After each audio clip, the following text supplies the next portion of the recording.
Yo, yo, yo guys! Check kamusta mga idol? So ayan, mag-update tayo ngayong araw ng Tuesday night mga lodi. At grabe, kita nyo naman, no? Medyo nakaka-recover na ang ating market, no? Simula nung mga nakaraang araw na nag-drop tayo mga idol. So ngayon, recovery time. Sabi nga nila, recovery time na tayo. Mga lodi, 2222. 22227 no? Yung ating XRP and ang ating Bitcoin is 105, no? So 105 yan mga lodi. So medyo nauuna ng konti yung ating XRP sa Bitcoin pansamantagal, no? So kasi XRP Bitcoin nasa 1.1% ang inap niya at ang XRP naman is 3.4%. No, medyo nauuna yung XRP natin. At dahil dyan, i-like nyo na ang ating video. Syempre, bago tayo mag-news, matitindi mga news natin ngayong gabi, mga idol. So ayan, like lang muna tayo ng video mga lodi. Syempre, at sa mga hindi pa nakasubscribe na gusto yung ganitong content, everyday update, everyday news, trending news, at kung anik-anik pang sa crypto world. Yan. May kinalaman sa crypto world, no? Mag-subscribe na kayo, syempre, mga idol. Grabe yung mga news natin ngayon, no? So, ayan, magandang gabi sa inyo. Start na natin. Tsaka pala sa mga wala pang crypto exchange, andito yung ating BitGet, mga lodi, no? So, check nyo dyan sa link sa description sa baba. Andyan yung BitGet natin. Pag gusto nyo mag-register, pwede kayo makapasok sa Telegram ni Idol KGX, no? Telegram namin, pwede kayo makapasok. Andyan din yung link ng Telegram niya. So, once na ginamit nyo yung ating link dyan sa BitGet, tapos nakasali kayo o nakaregister kayo sa link natin dyan, i-PM nyo yung Telegram ni KGX na nandyan din sa link, no? Yung Telegram niya. Ngayon, i-verify niya kung ginamit nyo talaga yung link ko. No? Once na ginamit nyo yung link ko, pwede niya kayong ipasok dun sa Telegram niya kung saan siya nagsisignal ng trade, no? Mga lodi, no? So, ayan. Ganda, no? So, libre lang po yun, no? Walang bayad. Sa iba kasi may bayad, di ba? Yung mga signal may bayad pa, no? Dito sa amin, kay Boss KGX, wala. Ang request niya lang, it's either gamitin niyo yung link ko o yung link niya. Ganun. Libre lang. So, goods na goods, di ba? So, unahin na natin tong ating local news. Grabe to, mga idol, no? Dito pa lang, mainit-init na to, eh. Yung news na to, eh. Mga lods, eh. Maapektuhan ba tayo nito? Mukha o hindi ata. Sabi dito, PHSEC release new CASP rules o yung CASP rules, calls and events in crosshairs. Hindi ko na-gets yun. Wala akong alam dun Ano ba yun? Sabi dito, the Philippine Security and Exchange Commission o yung ating SEC sa Pilipinas, no? Hindi si Gary Gensler yan hindi ito yan sa Pilipinas. Has released the final crypto asset service provider. So, ayun pala ibig sabihin nun. Crypto asset service provider. Rules, no? Yung rules daw outlining their oversight of crypto asset and service promotions in the Philippines. The memorandum specifically addresses marketing activities including events, online content, online content, and call marketing, mga idol, no? So, kasali ba ako dito? Marami kasi nagreklamo dito, mga idol na content creator. Section 7 requires influencers to register as financial advisor before releasing sponsored content. So, malamang di ako kasali dito kasi hindi naman ako financial advisor at wala akong sponsor na content, mga idol, no? Walang nagbabayad sa akin. So, walang nagbabayad sa akin para banggitin o basahin yung mga balita dito sa X, mga lodi, no? So, malamang, di ako kasali dyan. Kasi, crypto influencers such as Isanami Trader, UE Karus, and Shun have expressed concern and frustration over the new ruling. Hindi ko kilala nyo ba itong mga to, idol? Paki-comment nga kung ano yung mga content nila, mga lodi. Si Izami Trader, si UE Karus, at si Shun. Yung Shun, parang lagi ko naririnig tong Shun. Sikat ata ito, di ba? Ano ba content nito ni Idol? NFT ba? O something? So, yun, nag-express sila ng concern and frustration over the new ruling. Meanwhile, thought leader Luis Buenaventura pala, kala ko Bernabe. So, Luis Buenaventura took a more balanced approach as he had been expecting the regulation since 2023. The memorandum goes into effect 30 days after publication in two major newspapers. The earliest effectivity date would be end on June, given the SEC chair signed the memo on May 30. So, ayan mga Lodi. So, maraming naapektuhan, no? Wala mong mga nag-comment. Ayun. All natin. Basahin natin. Baka sali ako dito. Goods yan para iwas scam at pump and dump sa mga Pinoy na nagsishil ng coin. So, ito mga Lodi, ako lagi kong sinasabi sa inyo na hindi ko kayo sinasabing bumili o magbenta ng coins, depende sa akin, no? Lagi kong sinasabi yan, do your own research. I'm not a financial advisor. Ito bad naman yan kasi yung mga online gambler, mga Lodi, bad din yun. Bawal nga, ayoko nga ng ganun eh. Sa mga DJs na may magbabalak mag-shield ng mga develop ng own coin token, meme coins na required na mag-register sa PHSEC.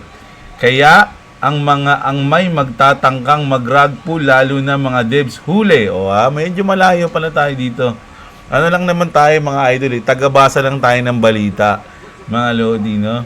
Financial advisor na puro paldont at rug bulls. Dali talaga sila dyan. Sa mga online gambling promoters, pwede na din siguro silang maging financial advisor. Ang lala mo, Pinas. Sabi dito. The new rules can do good also. It was going to happen eventually. Tama, maganda naman yun mga Lodi. No?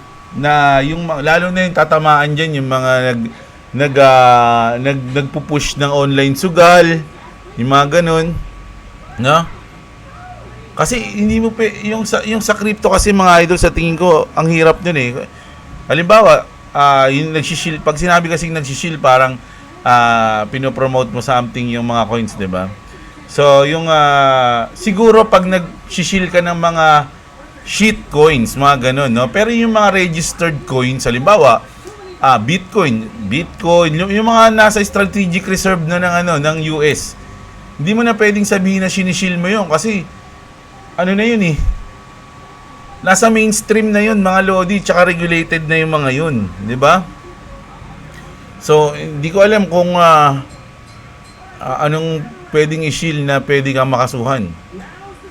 It's really good, but how about the small content creators? But siguro to protect na lang rin yung mga audience sa mga fake and biased information. So, ako mga idol, sa totoo lang, wala naman nang pakialam dito. Kaya lang, siyempre kayo sabihin kasi ikaw din naman ganyan, no? Ganyan, sa akin kasi lagi ko naman sinasabi yan. Hindi ako financial advisor, 'di ba? Tapos, hindi rin ako sponsored content. Walang nagbabayad sa akin, mga idol. No, kung may magbayad man sa akin, ayun yung mga parang super thanks na lang. Ayun lang yun, mga Lodi, yung bayad sa akin, no? Yung mga nag-super thanks. Ayan, sila yun. Hindi nila ako ini-sponsoran, natutuwa lang sila sa akin kaya sila nagsu-super thanks, 'di ba? Pero yung mismong sasabihin mo na sponsored ka, pag sponsored ka kasi parang may kontrata kayo, babayaran ka ganyan, 'di ba? So wala tayong ganoon. So ako medyo hindi naman ako kinakabahan dito. Kaya itong mga Lodi, sila i-comment nyo nga kung ano yung mga content nila. Hindi ko kasi Dali lang check natin onte Sikat ba sila? Wala mang sikat to kasi nabanggit sila sa balita. Crypto din. Ito si Marvin Pabis to Siya ba yun? Siya ba yung isa shung ano pangalan nun? Isa nami trader, siya ba yun mga Lodi? Si Marvin Pabis? Kasi dati hindi pa ako marunong mag-crypto, napapanood ko na yun. Ba't wala naman dito yun? Isa nami. Baka sa Facebook lang. Minsan kasi sa Facebook sila Diba? Tapos, sino pa isa? CEO Icarus. O sa TikTok. Baka sikat sila sa TikTok, mga idol. Check natin. Ito. NFT to. Ay, hindi. Icarus lang to eh. Wala naman yung mga... Sa TikTok ba sila? Sa Facebook, mga lodi? Ba't wala? Wala akong makitang ano nila. Etong Shun, mukhang sikat to kasi nakita. Alam ko marami nagbabanggit na ito eh. Si Shun eh. Shun. Ay, ba't Shunami? Shun lang. Grabe ka naman. Asan dito yon? Eto, 100. Ay, asan siya? Ano ba yan? Ba't wala? Ito ba siya? Yung 9. Ito siguro. Ayun, so play to earn. Play to earn si Idol. No?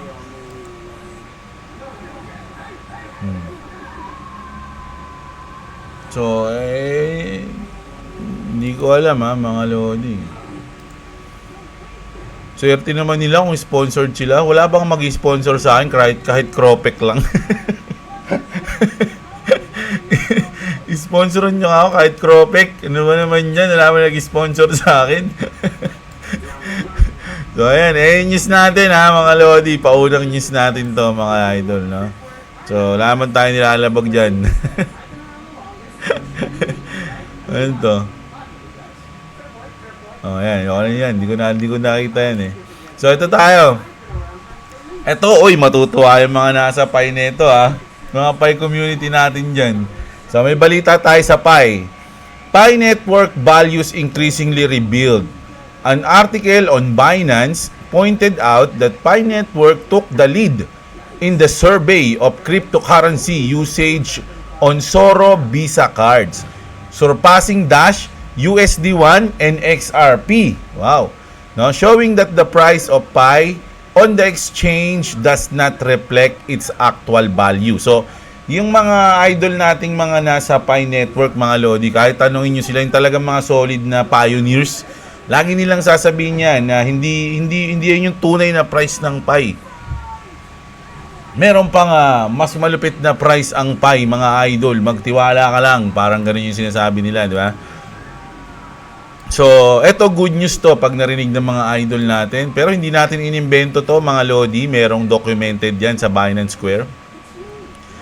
Ayan, Pi Network beats XRP for top spot in latest crypto usage poll despite price crash. No? Kahit na bumagsak yung XRP, medyo nausadan niya pa rin yung XRP pagdating sa usage poll, no? So, ayan mga idol, no? Good news 'yan.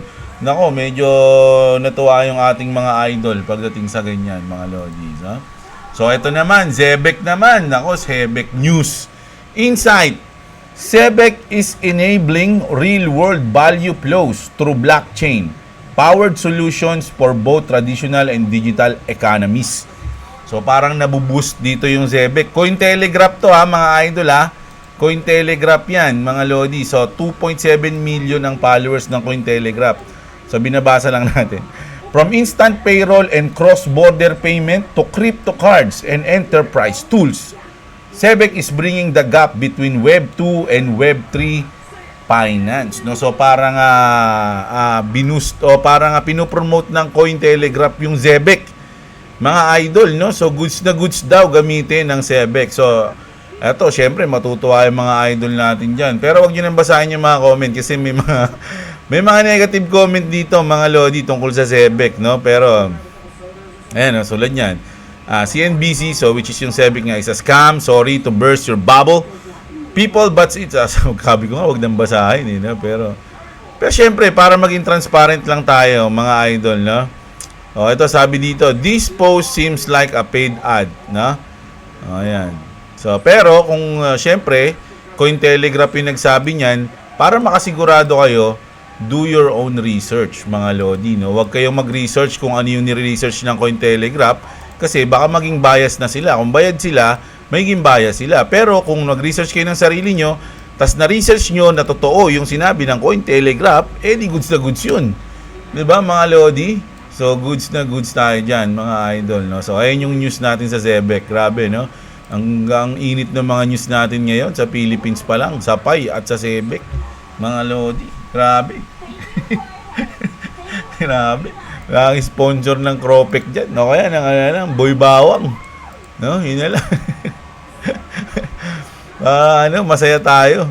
So, Binance now holds 59% of all stablecoin reserves. 31 billion in USDT and USDC. No? And leads 2025 inflows with 180 billion per crypto quant. Sabi dito mga lodi, no? So Binance pala ang may malaki. Kasi mga idol, sabi ko nga sa inyo, Binance ang pinakamalaking crypto exchange sa buong mundo na yan, no? Kahit na sa pagsamasamahin mo yung trading volume ng lahat ng crypto exchange, mga lodi, wala pa sa kalahati ng trading volume ng Binance, no? Kasama na lahat yan, yung mga yung mga lahat ng crypto exchange. Pag samasamahin mo sila, yung trading volume nila, wala pa sa kalahati ng Binance, mga lodi. So, Binance ang pinakamalaki talaga. Kaya nakaka-bad trip lang na ban siya sa Pilipinas. No? Kasi, kung tutuusin, hindi naman advisable. No? Kumbaga, kung ikaw, wala ka pang pambili ng cold wallet, pero ang crypto exchange mo is Binance, hindi ka kakabahan. Kasi pinakamalaki yan mga lodi. Diba? Kumbaga, ang pangalawa kasi nun dati, yung FTX, ayun yung na-bankrupt. Pero malayo yun sa Binance. Mga lodi, ang layo ng gap nila. No, mga idol. So, sabi ko nga, kung hindi to ban, baka hindi pa ako bumili ng cold wallet. Kasi parang pag ang Binance nagsara, taragis yan, ang laking dagok nun sa crypto. Mga lodi, isipin nyo yun. Pinakamalaking crypto exchange. Biglang na-bankrupt. Mawawalan ng tiwala lahat ng tao sa crypto pagka ganun, di ba? Lalo na sa mga crypto exchange. So, grabe ang laki, oh. Tignan nyo yung Coinbase, 9.99 lang, halos 10% lang, oh. Bybit, 5% lang. Sabi ko nga sa inyo, pag pinagsama-sama lahat yan, wala pa sa kalahati ng Binance, eh. Mga idol, eh. Di ba? So, sobrang lupit niyan, mga lods. Kaya lang, unfortunately, ayaw ng Pilipinas sa Binance, mga idol, no? Hindi, syempre, sasabihin ng iba, hindi sila nagko-comply sa rules ng Philippines, eh. Di ba? So, may katwiran naman yun, mga lodi. Kasi, kapag, kung hindi sila registered sa Philippines, once na magka-problema yung asset mo sa Binance, wala kang pagsusumbungan. Wala kang pwedeng lapitan. Hindi ka pwedeng lumapit sa Pilipinas kasi hindi sila dito naka-registered. Saan ka pupunta? Pwede kang mag-report mismo dun sa may Binance, customer service, something, ganun. Diba? Pero kung yung ihingi ka ng tulong sa Pilipinas, wala. So, ganun yung parang perks nun, mga idol. kaya hindi pumayag siguro yung Philippines na sa Binance. Diba? Pero kung magko-comply naman, magkakatulungan, siguro, pwede. Kaya lang, sa tingin ko, yung Pilipinas, medyo ayoko na magsalita, mga lods. Ayoko magsalita. Yan yun na. Kasi yung Binance, tas yung Philippines, kunyari, ayaw ng Philippines sa Binance. Wala pa kailan yung Binance dyan, laki-laki ng hawak dyan, eh. Di ba sabihin na, ayaw mo yung Pilipinas dyan. Dahil dami nating hawak na ibang bansa, mas malaki pa. Kung ayaw nila, di wag, ganun lang yan, yung Binance. Gaganon nilang tayo niyan. Wala nang problema yan, di ba? So, yun yung ko dyan, mga lodi. Eto, malupit din to. Alam niyo kung bakit? Kasi BlackRock deposit 1,249.68 Bitcoin o $131.55 million into Coinbase. Mga lodi, alam niyo naman kapag ang isang institution nilagay nila sa crypto exchange ang isang cryptocurrency, ibibenta nila yun. Ayun yung tendency malaking chance na mangyari. Di ba? So, kaya bakit nilagay ng BlackRock yung 1,249 Bitcoin sa Coinbase? Dahil baka ibenta na nila, ganun, no? Ayun lang yung chance yun, anong gagawin nila dyan? Kung ba't nila nilagay sa crypto exchange? Kung gusto nilang i-hold yan, dapat din nila nilagay dyan. Di ba? At ito naman, totaling 5,362 BTC or 560 million in 2 days, no? So in 2 days nakapag-deposit na sila ng Bitcoin sa Coinbase na nagkakahalaga ng 560 million. No? So pwede na nilang i-dump yan anytime. Pero ang ginagawa ng BlackRock mga Lodi, nagwi-withdraw naman sila ng Ethereum, no? While withdrawing 27,241 Ethereum o nasa $69 million from the platform. So, nakakatunog na ba yung BlackRock na tapos na yung Bitcoin? Magkakaroon na tayo alt season na ba? Alt season na? So, parang pwedeng ganun, no? O, sabi nga dito ni X-Finance Bull, BlackRock isn't playing games. BTC is the end game and they know it, no? So, ayan ha. So, ayun yung parang naiisip ko mga Lodi. Sabi dito, capital rotation na. So, ibig sabihin, tatakbo na ba yung mga asset sa altcoins? No? Mawawala na ba yung Bitcoin dominance? So, hindi natin alam yan ha, mga Lodi. Pero, andyan na yan, no? Recorded na nag-deposit na yung BlackRock ng Bitcoin sa crypto exchange, mga Lodi. Which is, ayun yung pwede talagang mangyari dyan. Mag-sell na sila ng Bitcoin. No? Pero ang good news, bumibili naman sila ng nagwi-withdraw naman sila ng Ethereum. Diba? So, baka nga altcoin season na. Pati yung mga big institution, alam na nila na mag-altcoin season na, mga Lodi. So, ito naman, kabaliktaran to. Tether has mysteriously transferred 37,229 Bitcoin valued at nearly 4 billion to Jack Mallers firm, no? Yung si Jack Maller, mga Lodi, yung gwapitong galit sa XRP. 21 Capital, no? So ayun yung company ni Jack Maller, no?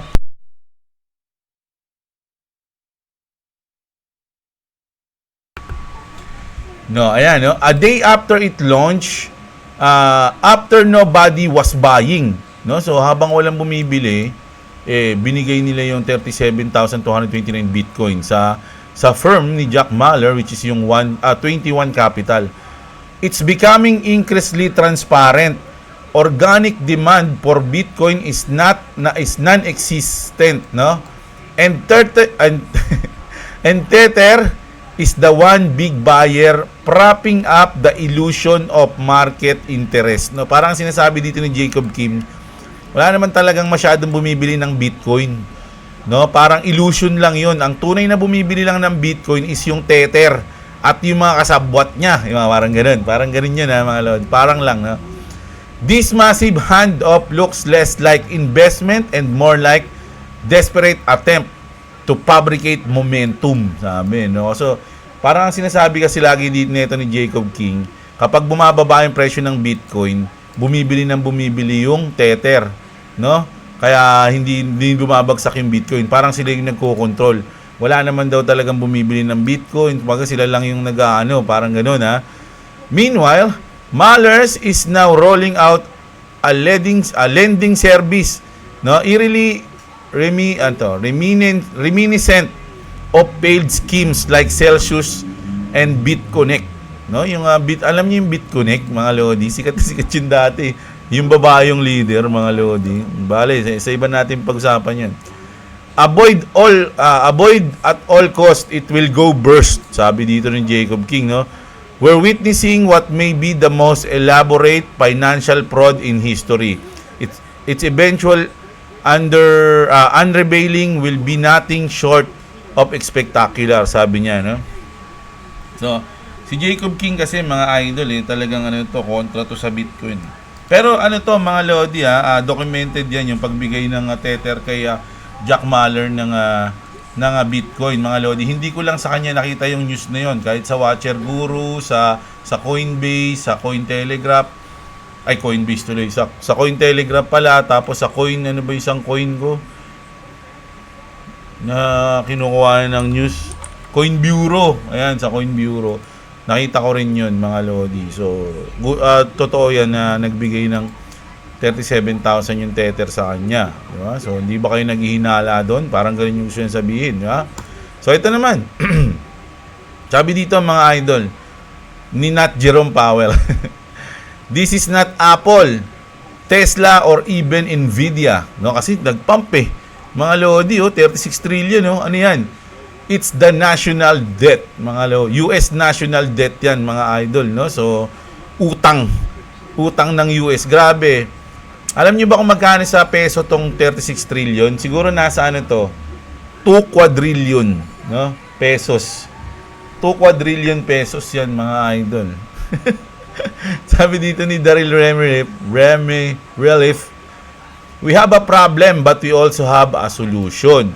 Problem, national debt. Solution, XRP. Sabi niya, no? Once the national debt is tokenized on XRP, and it will, parang sigurado si Idol, no? I'm telling you, the amount of wealth that you will be presented with is beyond our wildest dream. Sabi niya, mga lods. So, ano to kasi, XRP talaga yan si Idol eh. So, ayun yung ano niya. Naseto naman, sabi ni Jay Von, marami na ako nakita na ganitong halos pares ng chart nung sinasabi niya. So, pinag-desisyonan ko na lang na siya na lang kasi mas mahaba yung description niya eh.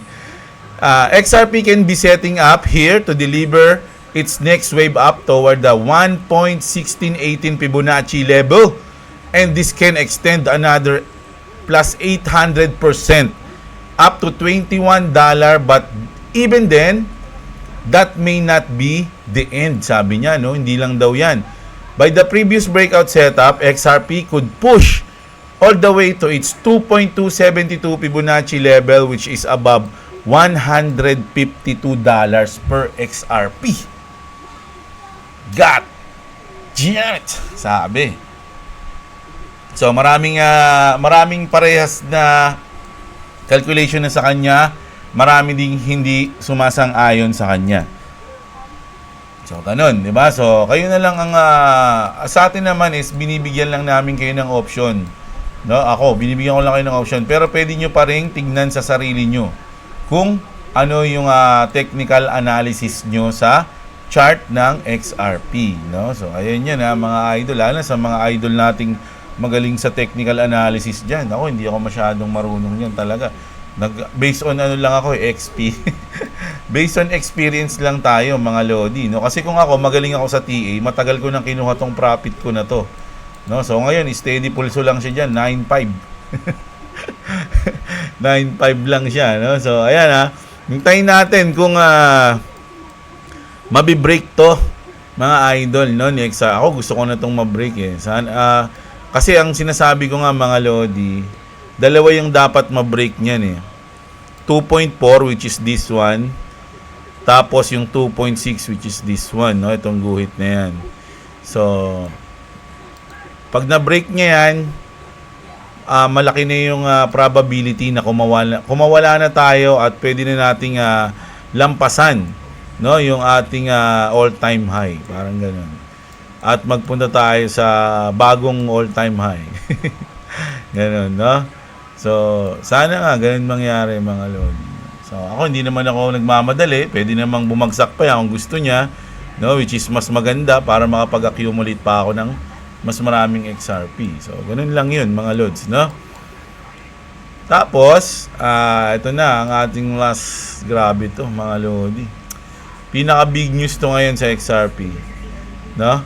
Legit to, mga lods, no? Ripple's RLUSD stablecoin has been approved as a recognized crypto token by the Dubai Financial Services Authority for use within the Dubai International Financial Center, mga idol, no? So, laking news niyan sa XRP. Good news yan. At yung epekto niyan, mga lodi, nagtatayo, wala na naman, ganda na naman ng news, pero di na-apektuhan. kasi mga idol, hindi naman sa hype sa news tumataas yung XRP, kasi sa utility siya.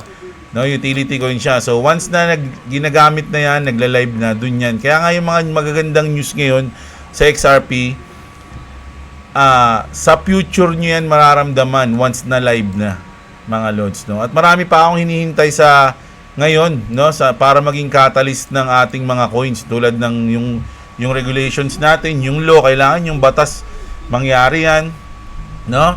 At para talagang maging kumbaga, mahirap kasi na yung mga big institution, hindi sila mag-i-invest sa isang coins na kahit nasabihin maganda kung walang batas, walang rules, 'di ba? So hintayin muna nila yung rules na 'yon bago nila talagang i-announce 'yan. Mga mamaya partner na nila, hindi lang ina-announce eh. Kaya lang kasi hinihintay nila yung rules, 'di ba?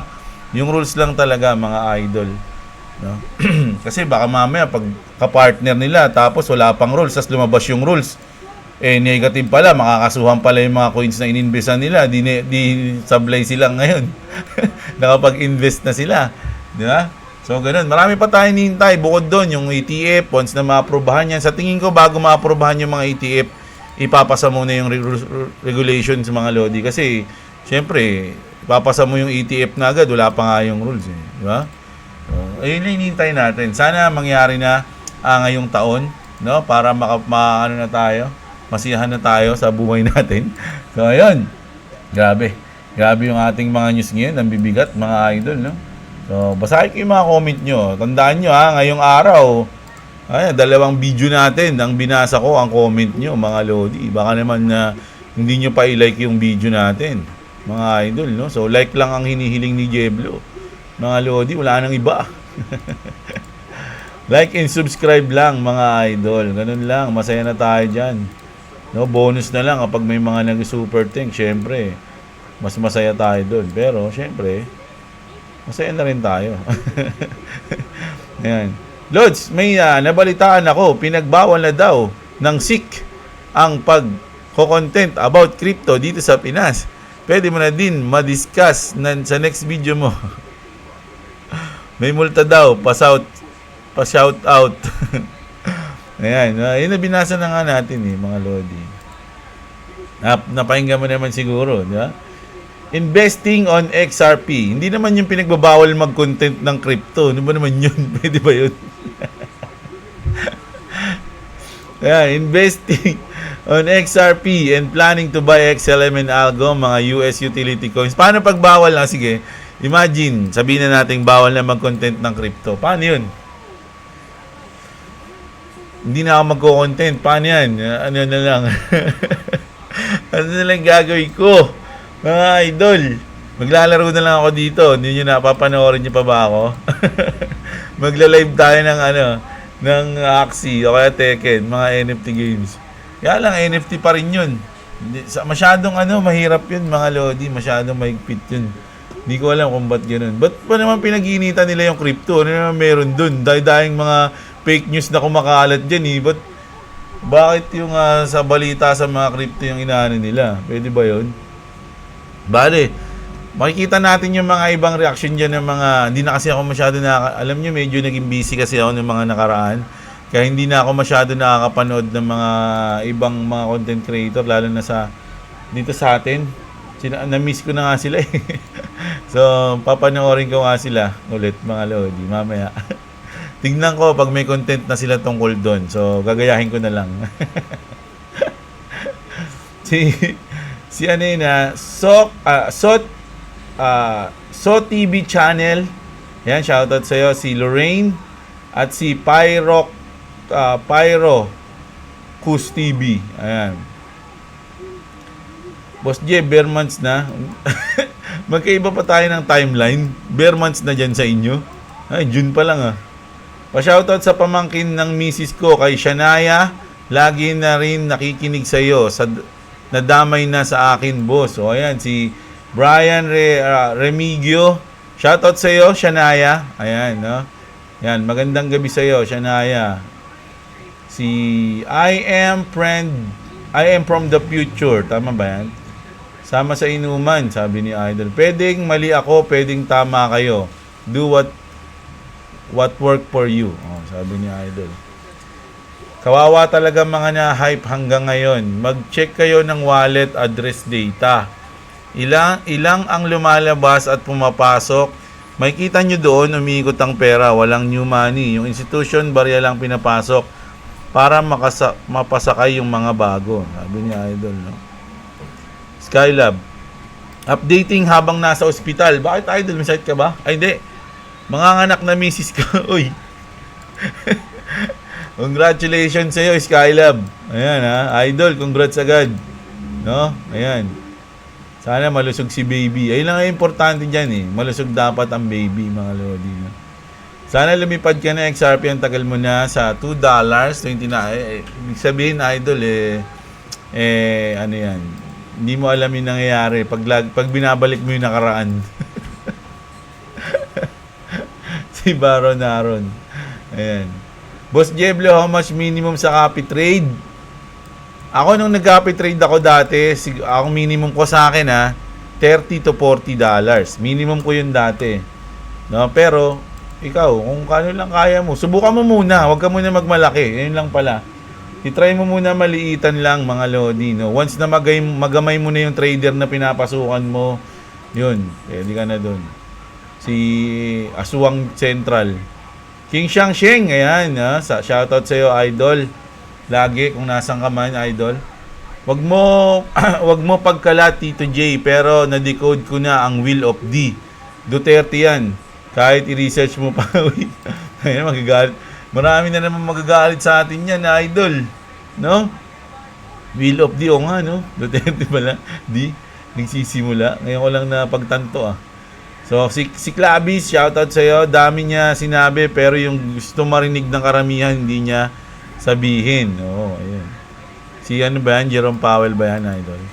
Parang sa immigration, na tanungan lang dun sa meme coins, anong reason, purpose nitong coin? May utility ba? Bakit ginawa yung coin? Oh, ayun. Sa ibang bansa, idol, kapag paulit-ulit na mabigyan ng community service, penalty sa traffic violation in a week, makakasuhan na ng crime spree. Yun kulong na talaga. O, yun. Sa atin naman, ano lang yun, opinion lang. Pwede naman din lason din, Yeah? The King of Dogs. Lods, mag-mine ka na ng Interlink Network, Human Network. Paldo din to, kagaya ng Pi. Naku, bahala kayo dyan, Sabi nga, bawal na raw magsabi ng mga ganyan. Nagbabasa lang tayo, hindi tayo po-promote. Si Wood Dragon, puro crypto trading yung lumalabas sa ads mo, Lods. So, talaga, hindi ko talaga kontrolado yan. Si YouTube na yung nag-aano niyan. Basta ako, once na in-upload ko yung video ko, matik na yun. Pagtapos nito, upload video, yun lang. Title, gano'n lang. Wala na akong iba. Naka-copy-paste na lang, kinaka-copy-paste ko na lang yung mga nasa description, mga Lods, May napindot siya, Lods, na Google Ads, kaya ganun, tad-tad siya ng ads. Sabi ni Salad Channel. Pax Gold ang tunay na digital gold, Lods, hindi ang Bitcoin. Hindi ko alam yung Pax Gold, Joseph Berdin, ayan, shoutout sa iyo, always. Marlon Naing, nakaka-recover na din losses ko, Lods. Ayan na, pataas na ba tayo, mga idol? Si Dol Fansero, salamat sa update, Lods. Sa iyo pa rin ako nakikinig, sabi ni Idol. Bounce incoming, sabi ni Jag Sohal. Ayan.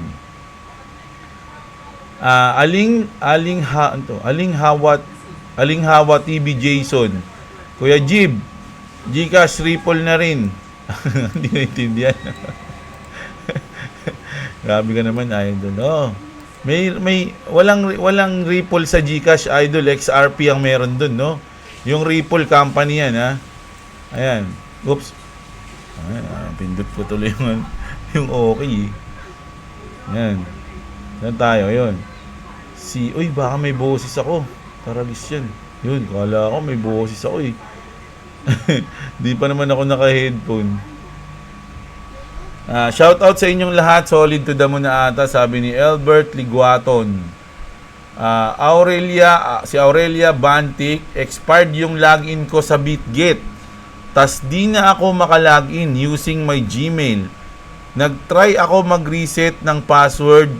Nagkanda gulo-gulo na. Ano nangyari sa iyo, Idol? Wala ka ba ng QR code? Kasi ako, dito kasi sa akin, pag naglalagin ako sa PC ko, ba't na-expired yung login mo sa BitGet? Paano yun? Paano na-expired? May oras ba yun? Kasi ako, pagka ganun, mga Lodi, QR code na lang Tapos yung nasa cellphone ko, na BitGet, ayun, di ba, na cellphone ko, nakalagin sa cellphone ko.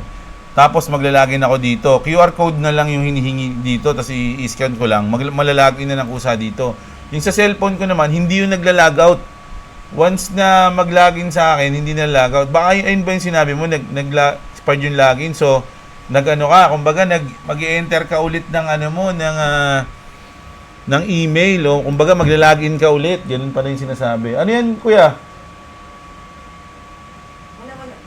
Magla-login ka ulit, no? So, nako, hindi mo ba tanda ang iyong email at password, idol? Ako, mahirap yan, mga lodi. Hindi ko alam kung paano kita tutulungan pagka ganyan, mga lods eh. Lahat naman walang katiyakan. Bumili nga kayo ng Pi Network, 50-50. Scam naman yan. Yung nangyari sa Mantra, same thing. Nag-down lang agad. Same din sa memes yan. So, ayun, no? Kaya nga, mas, ang sa akin, no? Pag pumasok ka sa crypto, risky na agad yan, mga lodi. Kasi crypto yan, eh. So, crypto is volatile. So, risky na agad yun. Tapos, tataya ka pa sa mga meme coins, sa mga shitcoin, so mas risky. 'Di ba? Mas pinarisky mo. So kung pagtataya ka naman sa mga may utility coins o yung mga sabi mo na mga nasa top 10 o top 20 coins, low risk, low reward na yung mga ganun. Kalimwa sa Bitcoin.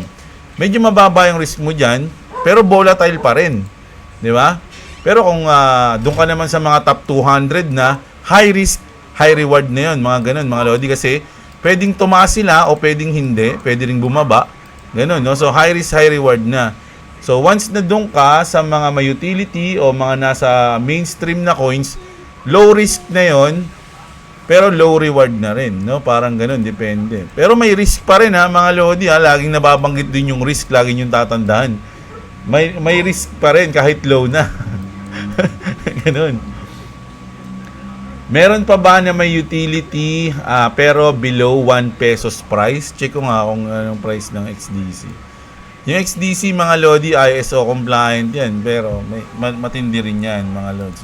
Hindi ko na check yun kung may mga ganun yan. Magkano ba to? 3 pesos to mga lodi. 3 pesos Alam ko XDC yung pinakamababa sa mga ISO. Kung di ako nagkakamali baka mali ulit ako. Basta alam ko siya. Hindi ako sure, mga lodi. Research pa natin yan kung meron pa. Si Patrick, meron pa ba? Ay, pa siya pala yun. Sorry.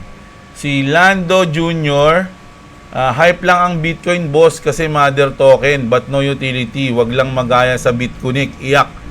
Mga maxi na yan, no? Watching from, alam nyo yung Bitconnect, mga lodi, kung natatandaan nyo. Bago ako pumasok sa crypto, ayan yung sikat Yung mga tropa ko, may ganyan sila Bitconnect Hindi pa, naririnig ko na sa kanila yan, pero hindi ko pa alam yan nun. Tapos nung bumagsak yan, siguro lumipas mga ilang buwan, doon ako pumasok. So, lagi nilang sinasabi na, alala mo yung Bitconnect, ganyan, ganun.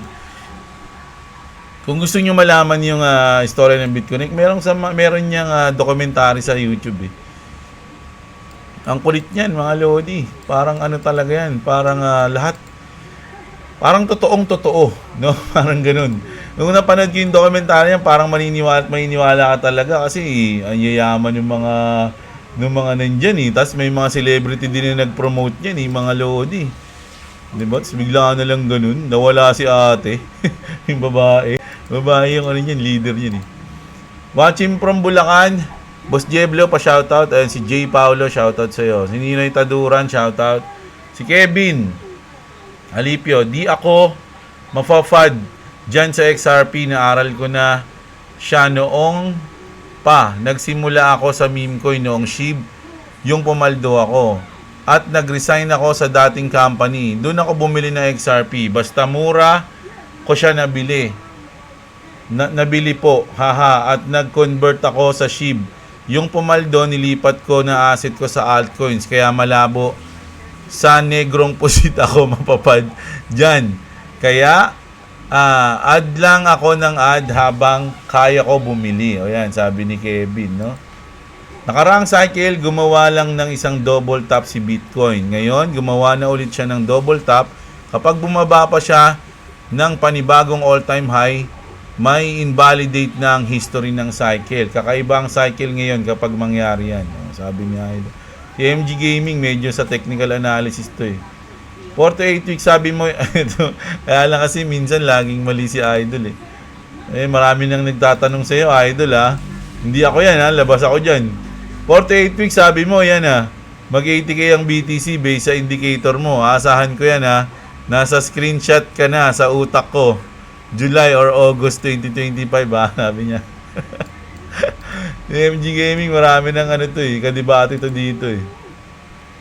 Ako, Lodi, XRP at Pi Network lang muna at bawal na daw po mag-post about sa airdrop at crypto ngayon.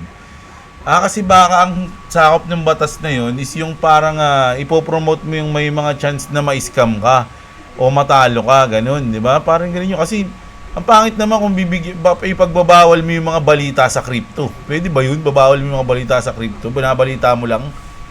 Di ba? Wala ka namang pinopromote na something, di ba? Boss J, shoutout naman, ex-army dito sa Vikings.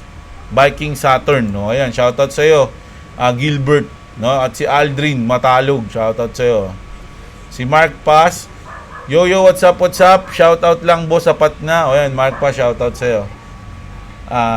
Shoutout, salamat, Jeblo, I'm trading na sa BitGet. Bit2Bit, ano ba yan? BitGet ba yan? Bittut.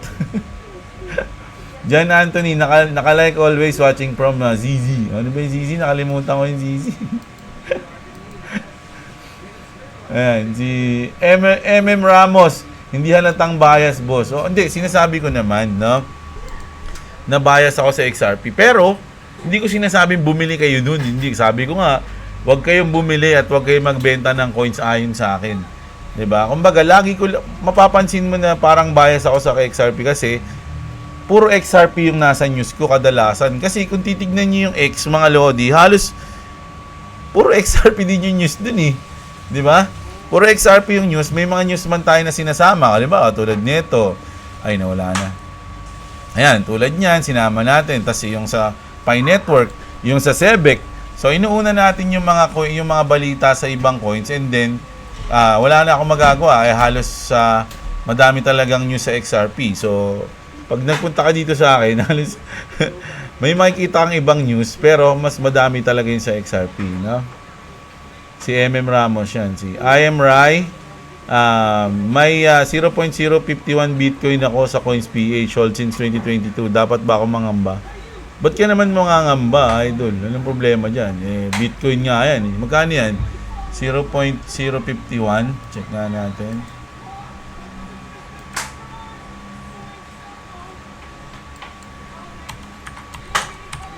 Malaki-laki yan, idol 300,000 pesos almost. No? Nasa iyo yan kung anong gagawin mo dyan. No? Kung i-hold mo pa siya, i-take profit mo ba siya, ikakalat mo ba siya, it's up to you, idol. No? Eduardo Ryan, idol, pasilip naman po yung Partcoin. Si Partcoin, mga Lodi, ginawa lang yan nung, ang alam ko ginawa yan ng developer na yan para parang sarcastic, mga idol, no? Kung tutusin, ayaw niya sa mga meme coins. Ayaw niya sa mga coins na shit coins, no? Ang tawag niya, kaya nga shit coins kumbaga ayaw niya shit coins. So gumawa siya ng Partcoin para lang for fun, no? Para i-mock yung mga shitcoin. Parang imamak niya yung mga shitcoin. Gumawa siya ng Partcoin. Tapos yung paggawa niya ng Partcoin, nag-pump, kumita siya. So, ayun yung alam ko nga dyan kay Partcoin, yung history niyan, mga Lodi.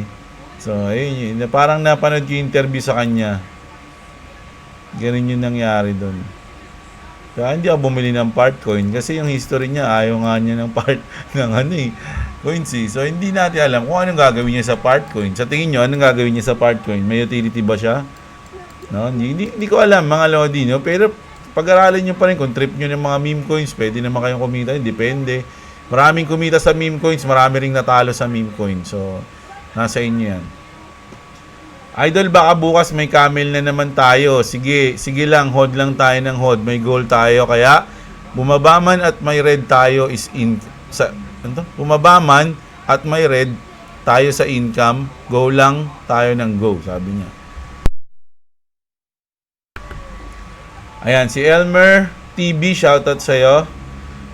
Si Dens Cortez, reklamo ng mga kamote rider. Hindi, parang unfair naman talaga kasi. Pero sabi nila kinancel daw yung yung odd even kasi yun yung pinakasutoy na low, yung odd even na yun. hindi mo na magagamit yung sasakyan mo kapag ganun eh. May tawag dito. May coding ka na, tapos may odd even ka pa na hindi ka pwedeng pumunta dun. 'Di ba? Paano kung natapat yung coding mo sa dun na pwede kang dumaan sa sa EDSA? 'Di ba? Kunyari, add yung ano mo, yung coding mo. 'Di ba? Halimbawa, Lunes. 'Di ba? Tapos, hindi ka pwedeng umalis ng Lunes kasi coding ka. Tapos pagdating dun sa may hindi, baliktad pala. Kapag add yung ano mo, dapat even, no? Ay, nalito na ako. May nagpaliwanag sa akin yun sa bilyaran eh. Nakalimutan ko na. Hirap ipaliwanag mga lodi. Basta ganun. Kapag natapat pa yung, kumbaga may coding ka na, tapos natapat pa yung number mo na bawal ka pumunta doon sa EDSA. So, hindi ka na makakadaan. Ilang araw kang hindi makakadaan doon sa EDSA dahil doon. Di ba? Kumbaga parang dalawa beses ka na lang pwede dumaan. Di ba? Kumbaga yung odd even tsaka yung coding mo, nagsama na. Di ba? So, basta pinaliwanag sa akin yun, nalito lang ako. Hindi kasi ako yung nagpaliwanag, hindi ko kaya eh. Si Sichan Ogok, ayan. Plum, idagdag ko sa mga coins ko. Ayan, ikaw bahala. Si Pete Pelizardo, always watching Boss Idol Jeb. Ayan, shoutout sa'yo. Inggit you Gayami, sama mo si Marvin Pabis. Uy, grabe naman kayo. Bahala kayo dyan, ha. Pinapanood ko din yun dati si Idol, eh.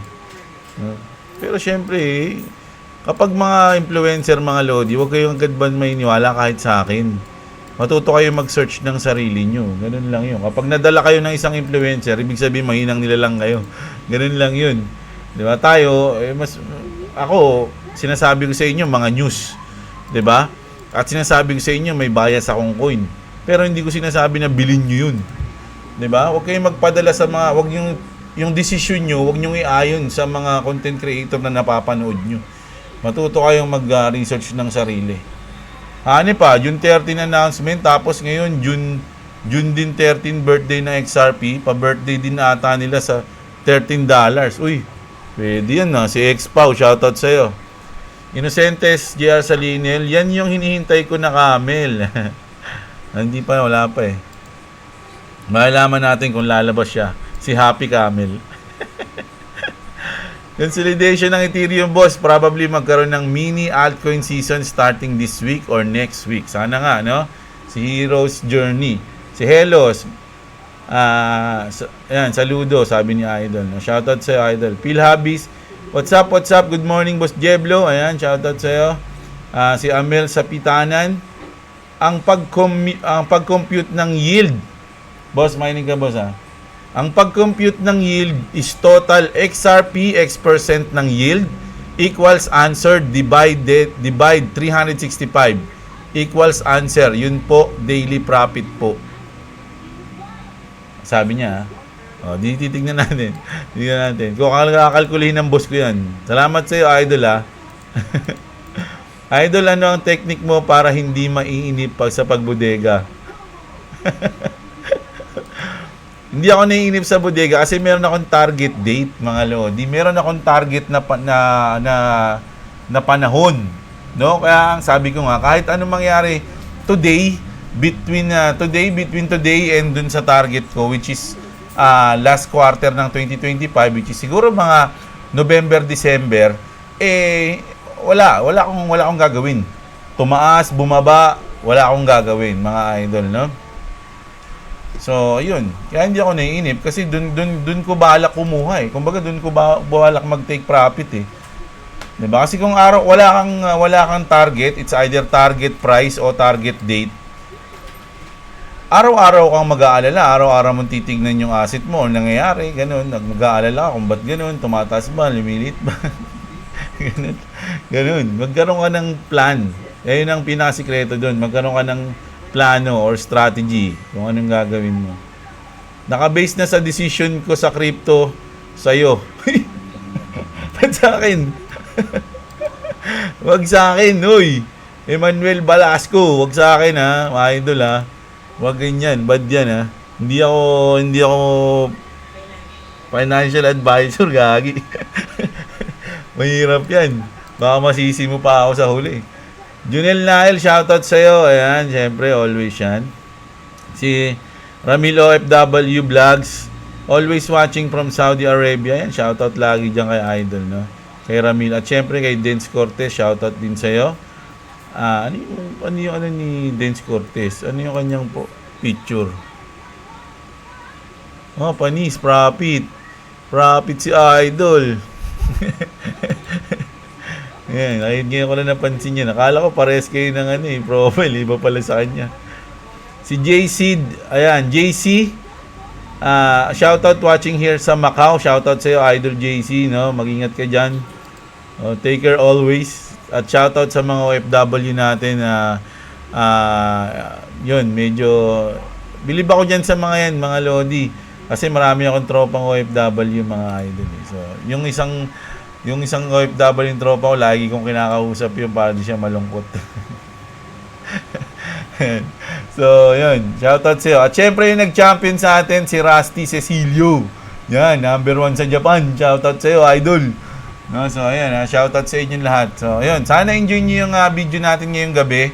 Mga lodi, sa mga balita na binasa natin, binanggit natin, mga opinion na binigay. Sana na-enjoy nyo. No? So, ayan. Maraming salamat sa inyo. Huwag nyo naman sana kalimutang i-like yung video. At syempre, sa mga wala pang crypto exchange, andyan yung BitGet natin. So, ayan. Paalala ko lang. Subscribe na kayo sa mga hindi pa nakasubscribe. Yung mga hindi pa nakasubscribe na kasi walang account ng YouTube, gumawa na kayo ng account. Grabe naman kayo. Tagal nyo na nanonood. Di pa kayo gumagawa account ng YouTube. Gumawa na kayo. So, ayun. Maraming salamat. Magandang araw sa inyo, mga kapatid. Kita-kits tayo bukas. At What's up? Subscribe to Kobe's TV and subscribe to Dublo. If you want to subscribe to me, it's link in the description. Oh, sorry, I have to burp. Sorry.